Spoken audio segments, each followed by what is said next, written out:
خلينا نتكلم كيف كانت البداية، كيف عرفتي إنه أنا عندي موهبة ولازم أبدأ أستثمر هذه الموهبة؟ والله بالبداية أنا كنت أصمم الأزياء المغربية، وكان عندي شغف فيها، يعني كنت أحب التطريز والشك والأشياء.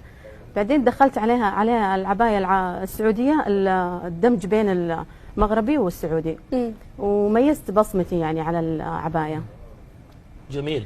كيف استطعتي هذا الدمج يعني بين الفن المغربي وأيضا العبايات السعودية؟ في مساحة بالنسبة للعباية السعودية أن يدخل فيها هذا النوع من التطاريز والتصاميم المغربية؟ نعم، في مجال كبير. كم صار لك سنة في هذا المجال؟ والله أنا بديت من عام 2007 بالتصاميم المغربية ما شاء الله، واستمريت ما شاء الله فترة طويلة. عندك محل خاص ولا لا تبيعين من خلال والله من خلال السوشيال ميديا؟ الحمد لله. ما تفكرين بخطة للتوسع يكون لك علامة تجارية أيضا؟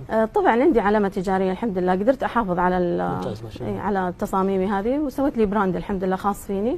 الإقبال في ظل تواجد الكثير من المصممات السعوديات على مواقع التواصل الاجتماعي. هو أنا زي ما قلت لك، المصممة لازم يكون لها بصمة خاصة فيها، عندها شيء خاص فيها، زي طريقتي لما كنت مغربي وسعودي. بعدين الحمد لله لما اتجهت للدمج بين الاثنين لقيت مرة إقبال كبير عليها ما شاء الله. إيه الحمد لله. والأسعار بالنسبة لكم كمصممات سعوديات؟ العباية حسب الكواليتي حقها، طبعا حسب الخامة، حسب الشغل اللي بيكون عليها. مثلا زي تركيب الخيوط هذه، زي الأشياء هذه تركيب يدوي، زي هذه إضافات للعبايات. هذه خامات مغربية أقدر أستفيد منها في العباية السعودية.